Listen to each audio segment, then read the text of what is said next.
నమస్తే, welcome to Haripriya భక్తి. ఈరోజు మనతో పాటు ఉన్నారు జ్యోతిష్యరత్న ప్రొఫెసర్ డాక్టర్ ముల్లపూడి సత్యనారాయణ మూర్తి గారు. వారితో మనం మాట్లాడదాము. దశమహావిద్యల గురించి ఈ వీడియోస్లో మనం తెలుసుకునే ప్రయత్నం చేద్దాం, మాట్లాడదాం.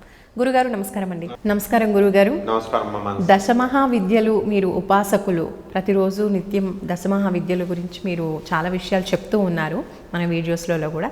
మరి ఈరోజు దశమహావిద్యల్లో 5వ విద్యని ప్రసాదించేటువంటి అమ్మవారు కమలాత్మిక గురించి మనం తెలుసుకుందాం ఈ video. First of all, Kamalatmika అంటే అర్థం ఏంటో చెప్పండి గురుగారు. మరి ఈ వీడియోలో అమ్మవారు గురించి, ఈ అమ్మవారిని పూజించడం వల్ల ఎటువంటి విద్య అనేది లభిస్తుంది, ఏ విధంగా పూజించుకోవాలి అనేది తెలియజేయండి. తప్పకుండా అమ్మా. మొట్టమొదట కమలాత్మిక అమ్మవారు అంటే, కమల అని అనగానే మనం ఎవరు గుర్తొస్తారు? మనకి తామర పువ్వు రాగానే మనకి అమ్మవారు లక్ష్మీదేవి గుర్తొస్తుంది. లక్ష్మీదేవి ఆమె కమలములో ఉంటుంది. సో ఈ కమలాత్మిక అంటే అర్థం ఏమిటంటే, కమలముల నుంచి వెలిసినటువంటిది ఆమె సీతాదేవి, ఆమె లక్ష్మీదేవి.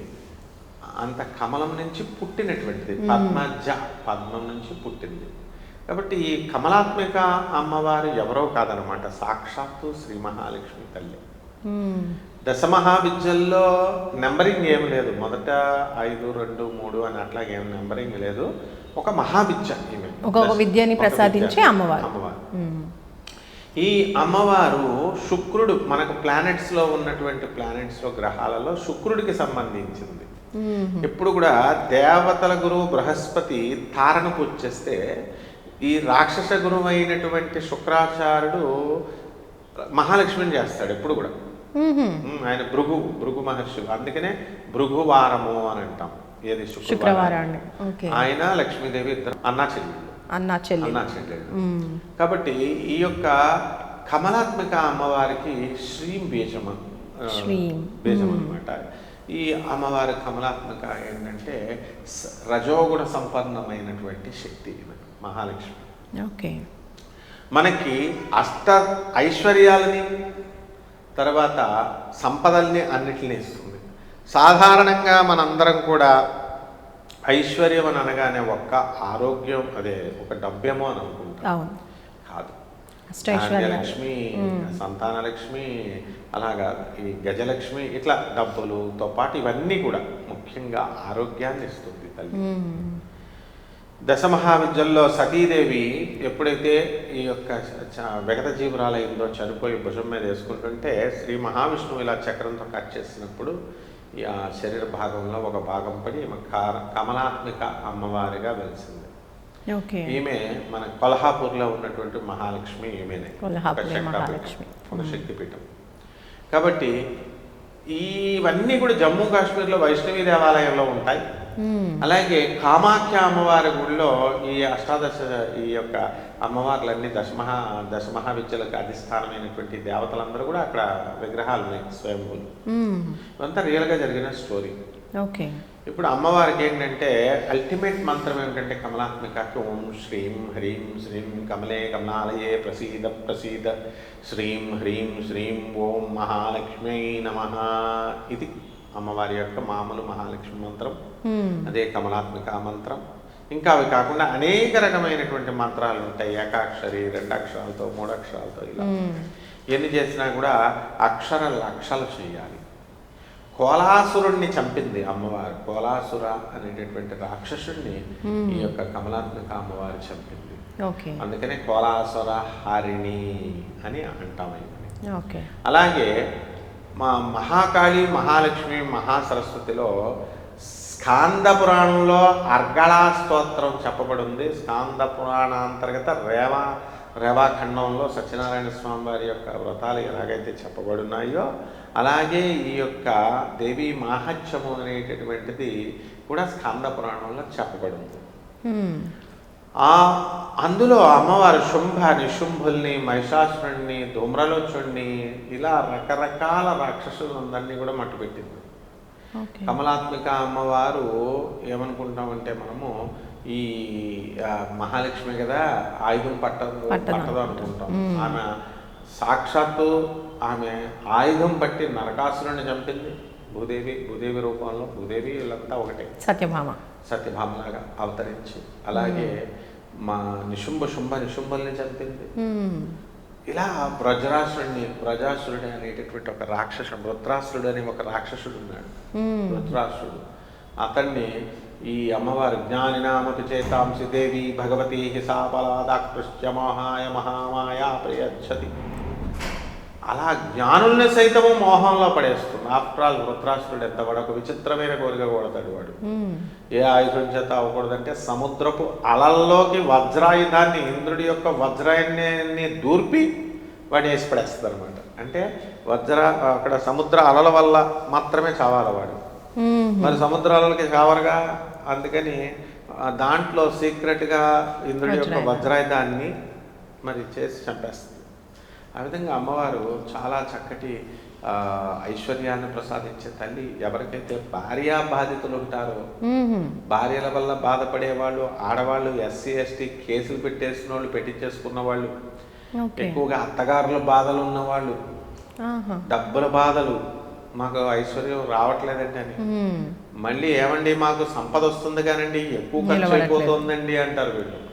విచిత్రం ఏమిటంటే డబ్బులు రాక ఒకడేడుస్తుంటే వచ్చి మాకు ఖర్చు అంతా అయిపోతుందండి అంటారు. అటువంటి వాళ్ళందరూ కూడా ఈ అమ్మవారిని శుక్రవారం నాడు పూజ చేసుకోవాలి.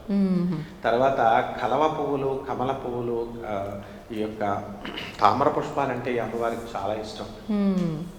కాబట్టి ఈ అమ్మవారిని శుక్రవారం నాడు 108 తామర పుష్పాలతో మనం శ్రీం బీజంతో ఎవరైతే అర్చిస్తారో, హోమాలు ఇంట్లో చేసుకుంటారో, అటువంటి వారికి అందరికీ కూడా ఈ కమలాత్మిక అమ్మవారి యొక్క అనుగ్రహంతో సకల ఐశ్వర్యాలు మనం సంపాదించగలుగుతాం. అసలు ఈ కమలాత్మిక అమ్మవారి యొక్క సోదరియే జ్యేష్ఠాదేవి. ఆమె దరిద్రలక్ష్మి. ఆదిలక్ష్మిగా పుట్టినప్పుడు శ్రీ మహావిష్ణువుని సముద్ర మదనం చేస్తున్నాం. లక్ష్మీం క్షీర సముద్ర రాజతనయాం శ్రీరంగధామేశ్వరీం దాసీభూత సమస్త దేవమనితాం లోకైక దీపాంకురాం శ్రీమన్మంద కటాక్షలబ్ధ వివద్ బ్రహ్మేంద్ర గంగాధరాం త్వాం త్రైలోక్య కుటుంబినీం సరసిజాం వందే ముకుంద ప్రియామన్నం. మరి ఆ జగజ్జనని క్షీరసాగర మదనం చేసినప్పుడు విషము, హాలాహలము ఇవన్నీ కూడా వచ్చేసిన తర్వాత కల్పవృక్షము, కామధేనుము ఇవన్నీ వచ్చేసినాయి. తర్వాత జగజ్జనని అయినటువంటి మహాలక్ష్మి కమలాత్మిక అమ్మవారు బయటకు వచ్చారు. వచ్చిన తర్వాత ఈమె ఎవరిని పెళ్లి చేసుకుంటారు అంటే ఆమె స్వయంవరం ప్రకటించారు. ఎవరు సత్వగుణం, రజోగుణం, తమోగుణానికి అతీతంగా ఉండాల, అటువంటి వాడిని మాత్రమే నేను పెళ్లి చేసుకుంటానంటుంది. అక్కడ శివుడు, బ్రహ్మ వీళ్ళందరూ ఇంతమంది దేవతలు ఉన్నారు, ఎవరు కూడా సెలెక్ట్ అవ్వలేదు. అప్పుడు సాక్షాత్తు శ్రీమన్నారాయణమూర్తి వీటికి అన్నింటికి అతీతుడు కాబట్టి ఆయన మెడలో వెళ్ళి స్వయంవరం మాల వేస్తుంది. ప్రతిపాదాలకు నమస్కారం చేద్దామని భర్తగా చేస్తుంటే ఆమె సోదరి కాబట్టి ఆమె నీడయే ఈ యొక్క దరిద్రలక్ష్మి. అందువలన ఆమె వెళ్ళి ఆమె పాదాలని, విష్ణుమూర్తి యొక్క పాదాలని ఆమె నీడ ముందే టచ్ చేసేస్తుంది. కాబట్టి మొదటగా పెళ్లి చేసుకున్నది ఎవరు? దరిద్ర దేవత. నేనని చెప్పి వాదిస్తుంది. నువ్వు తర్వాత ముందు నేను టచ్ చేస్తాను ఆయన నీడని కాబట్టి. కాబట్టి అని అంటే అప్పుడు దరిద్రం ఉంటే మనం ప్రపంచం అంతా దరిద్రులు అయిపోతాం మనం. కాబట్టి మహాలక్ష్మి ఉండాలి మన దగ్గర. కాబట్టి ఏం చేయాలా అని చెప్తే శ్రీ మహావిష్ణువు ఏం చేశాడు, నువ్వు నా భార్య కాబట్టి నా ఆజ్ఞను నువ్వు పాటించాలా. పాతాళ లోకానికి వెళ్ళి ఈ యొక్క నకారాత్మక శక్తులు ఉండేటటువంటి ప్లేసులు, అంటే నెగిటివ్ ఎనర్జీస్ అన్నిటిని కూడా పాతాళ లోకంలో ఉంచుతాం. అక్కడికి పోయి నువ్వు అక్కడ తపస్సు చేయి అంటాడు. తపస్సు చేస్తూ ఉంటుంది. తపస్సు చేసిన తర్వాత ఇక్కడ మహాలక్ష్మి తల్లి కమలాత్మిక అమ్మవారు స్వామివారిని పెళ్లి చేసుకుంది.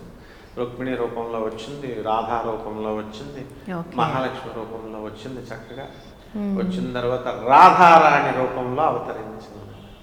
ఆ రాధారాణి రూపంలో అవతరించినప్పుడు ఈ ఆదిలక్ష్మి, ఈ యొక్క జ్యేష్ఠాలక్ష్మి వెంటనే నిద్రలేచింది.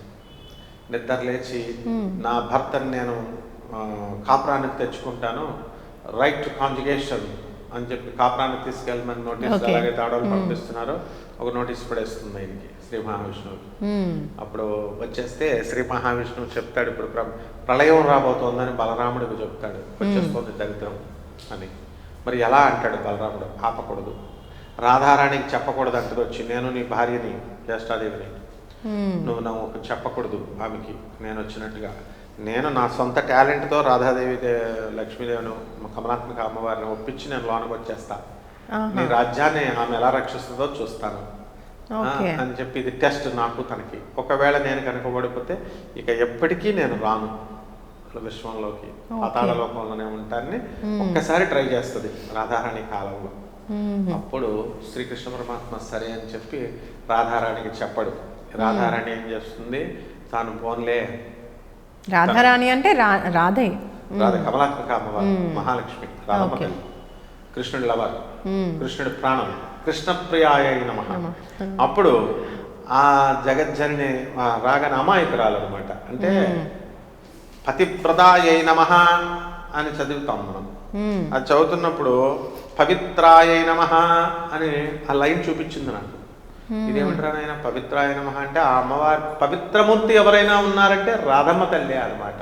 అంటే అపం శుభం కల్లా కపటం తెలీదు, చిన్న పిల్లాడి ఒక రోజుల బేబీకి ఏం తెలీదు, అంత ఇన్నోసెన్స్ రాధమ్మ తల్లిలో ఉంటుంది. అందుకే కృష్ణుడు ప్రేమిస్తాడు. సాక్షాత్ కృష్ణుడే రాధమ్మ, తన అర్ధ శరీరం రాధమ్మ అనమాట. కృష్ణులో ఉన్నటువంటి చైతన్య శక్తే రాధమ్మ, ఆమె కమలాత్మిక అమ్మవారు. అప్పుడు ఈమె ఎంటర్ అయిపోతే రాజ్యంలోకి ఇక ఒకళ్ళనొకళ్ళని కబళించాలని చూస్తుంది. రాధమ్మ దగ్గరికి వచ్చి నేను చెల్లి చెల్లి అక్క అక్క అని చెప్పేసి కాకా పడుతుంది రాధమ్మని. లోనకి తీసుకెళ్ళమంటుంది రాజ్యంలోకి. ఈమె లోనకు వస్తేనే మొత్తం అరిష్టాలని కృష్ణుడు అక్కడ చెప్పడానికి ఛాన్స్ లేదు, చెప్పొద్దని వాదన ఒట్టు వేయించుకుందిగా ఆ దరిద్ర దేవత. సరే లోపలికి వచ్చేసిన తర్వాత వాళ్ళతో ఉంటూనే, వాళ్ళ రాజ్యంలో ఉంటూనే ఒక్కొక్కరిని తన కబ్జాలను తెచ్చుకుంటా ఉంటుంది. ముందుగా జాంబవతిని పట్టుకుంది, శ్రీకృష్ణుడి భార్య అయినటువంటి జాంబవతి. ఆమెకి శ్రీకృష్ణుడికి పుట్టినటువంటి వాడే ఆయన శాంపుడు, శ్యామ్ అంటాం. అతని వల్లే యాదవ కులం అంతా కూడా నాశనం అయిపోయింది. మొదట అంతా కూడా కృష్ణుడిని వ్యతిరేకించేవాడు, తర్వాత బుద్ధి వచ్చి పాపం సైలెంట్ అవుతాడు. ఆయన వల్లే యాదవ నాశనం అయిపోయింది. ఆయన కూడా శివాంశ సంభూతుడు. అయితే ఈ యొక్క కమలాత్మిక అమ్మవారు ఏం చేస్తుందంటే, ఈమె జాంబవతిని పట్టుకొని దరిద్ర దేవత నీ బంగారం ఇవ్వు. అప్పుడు కూడా ఉంది ఇదే బిజినెస్. బంగారం ఇస్తే డబల్ ఇస్తాను, దొంగ నోట్లు ఇస్తే బ్లాక్ మనీ ఇస్తే 2 వైట్ చేస్తాం, బ్లాక్ ఇస్తే వైట్ చేస్తాం అని, 1 ఇస్తే 2 ఇస్తాం, 1 ఇస్తే 5 ఇస్తాం అంటారు కదా. అలాగా ఆమె కూడా దరిద్రత ఆఫర్ ఇచ్చింది ద్వారకావాసులకి, జాంబవతికి. నువ్వు బంగారం 1 కిలో ఇస్తే నీకు 2 కిలోస్ చేస్తానుంది. ఆమె పాపం పిచ్చిది, మొత్తం కొంత బంగారం ఇచ్చేసరికి డబల్ చేసేసరికి ఈమె వెళ్ళి పక్కింటి వాళ్ళకి, ఎలాగైతే ఈ యొక్క క్రైములు చిట్టి పట్లు వేసేవాళ్ళు ఒకళ్ళు వేస్తే మిగతా వాళ్ళు అందరూ పోగేసుకొని పారిపోద్ది కదా చిట్టీలు నడిపేవాడు ఆవిడ. అలా మొత్తం అందరు బంగారాలు తెస్తారు, అందరే డబల్ చేసింది చక్కగా. అబ్బా బ్రహ్మాండంగా వస్తున్నారు, మొత్తం ఊర్లో ఉన్న వాళ్ళు అందరూ వేసేస్తారు. ఇప్పుడు దరిద్ర దేవత కదా, ఈమె దగ్గర ఎందుకు ఉంటుంది డబ్బు, అదంతా తాత్కాలికంగా బంగారంలా కనబడింది. కనబడి బంగారం అంతా బొగ్గైపోయింది, అంతా లబోదిపోని గోల పెడుతుంటే, అప్పుడు ఏడుస్తుంటే, అప్పుడు శ్రీకృష్ణ పరమాత్మకి జరిగిన అరిష్టాన్ని రాధమ్మ తల్లి వెళ్ళి చెప్పింది కమలాత్మిక. అప్పుడు రాధమ్మ తల్లిని, నీలో ఉన్నటువంటి కమలాత్మిక శక్తిని నువ్వు జాగ్రత్తం చేసుకుంటే అయిపోతావు, నువ్వు వచ్చేస్తుంది వీళ్ళకని చెప్పి కృష్ణ పరమాత్మ అష్టలక్ష్మి వ్రతాన్ని చేయిస్తాడు. అదే కమలాత్మిక వ్రతం.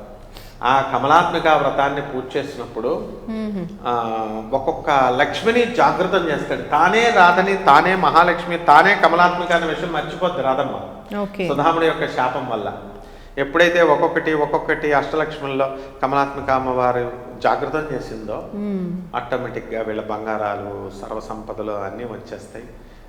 ఈ దరిద్రాన్ని నేను ద్వారకలో ఎస్టాబ్లిష్ చేయలేకపోయాను, నేను ఇంకా సెలవు తీసుకుంటానని దరిద్ర దేవత కూడా మాట మీద నిలబడుతుంది. మాట మీద నిలబడి వెళ్ళిపోతుంది. ఇది ఈ విధంగా దరిద్రం ఉన్న చోట డబ్బు ఉండదు కదా, లక్ష్మి ఉన్న చోట దరిద్రం ఉండదు. అలా కమలాత్మిక ఉన్న చోట జ్యేష్ఠాదేవి దరిద్రం ఉండదు. మరి ఇదే కమలాత్మిక అమ్మవారిని మనం ఎవరైతే ఇళ్లలో గొడవలు చేసుకోకుండా, వాదనలు పెట్టుకోకుండా, ఇలా మంచి సుఖం శాంతి ఉన్న చోట మాత్రమే కమలాత్మిక అమ్మవారు ఉంటుంది. పేదవాళ్ళకి సేవలు చేయాలా, వాళ్ళకి ఈ దాన ధర్మాలు చేయాలి.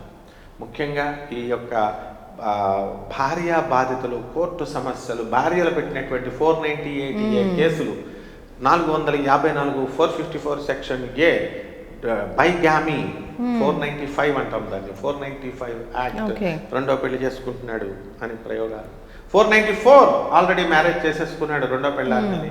ఇలాంటి కేసులు ఫాల్స్ కేసెస్లో ఇరుక్కుపోయి బాధపడుతున్నటువంటి వాళ్ళంతా కూడా ఈ కమలాత్మిక అమ్మవారి యొక్క పూజలు చేస్తే వాళ్ళందరినీ జైళ్ళ నుంచి తప్పించేస్తుంది అమ్మవారు. భార్యాబాధితులు ఏమండి నా పెళ్ళం తన్నేస్తుందండి, తిట్టేస్తుందండి, రోజు భార్య నా పెళ్ళం నన్ను కొడుతుందనే వాళ్ళని చూశాను నేను. నాకు తెలిసిన బెంగళూరులో ఒక ఆయన ఉన్నాడు, వాళ్ళ కోడలు కొడుతుంది ఆయన్ని. 41 రోజులు ఆయన గాణగాపురం దత్తాత్రేయ స్వామి వారికి ఆయన భార్య ఇద్దరు లాయర్ పైగా ఇద్దరు వచ్చి 41 రోజులు సాధన చేశారు. చేస్తే ఈ కమలాత్మిక అమ్మవారి సాధన చేసుకోండి అనగానే చేయగానే ఆ సమస్య ప్రాబ్లం సాల్వ్ అయిపోయింది. కాబట్టి ఇలాంటి సమస్యలన్నిటికీ ఏకైక పరిష్కారం కమలాత్మిక అమ్మవారు.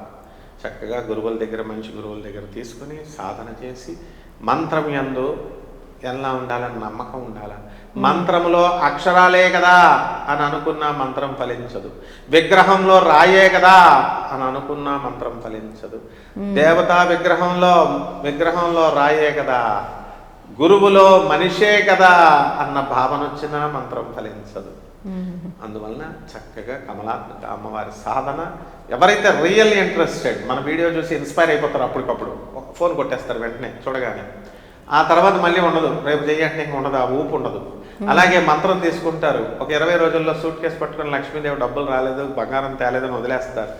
లక్ష్మీ మాతనే వదిలేసిన ప్రబుద్ధులు వీళ్ళంతా. కాబట్టి ఈ యొక్క వెంటనే వచ్చేటటువంటి ఊపు కాదనమాట, ఆ ఊపు లాస్ట్ వరకు ఉండాలి. అందువలన ఆ విధంగా చేసేటటువంటి వాళ్ళకి తప్పకుండా ఈ యొక్క కమలాత్మిక అమ్మవారు అనుగ్రహిస్తుందమ్మా. రైట్. కమలాత్మిక అమ్మవారిని పూజిస్తే ఎటువంటి సమస్య అనేది తొలగిపోతుంది. నిజంగా మీరు చెప్పినట్టు ఇటువంటి బాధలతో బాధపడేవాళ్ళు, కోట్ల చుట్టూ తిరిగేవాళ్ళు కొందరైతే అసలు బయటికి చెప్తే కూడా నామోషి లేదంటే తమ పరువే పోతుందని లోపల బాధపడే వాళ్ళు కూడా చాలామంది ఉంటారు. కాబట్టి అలాంటి వాళ్ళందరికీ ఇప్పుడు మీరు చెప్పినటువంటి ఈ పరిహారము, ఈ వీడియో బాగా ఉపయోగపడుతుందని నేను అనుకుంటున్నాను.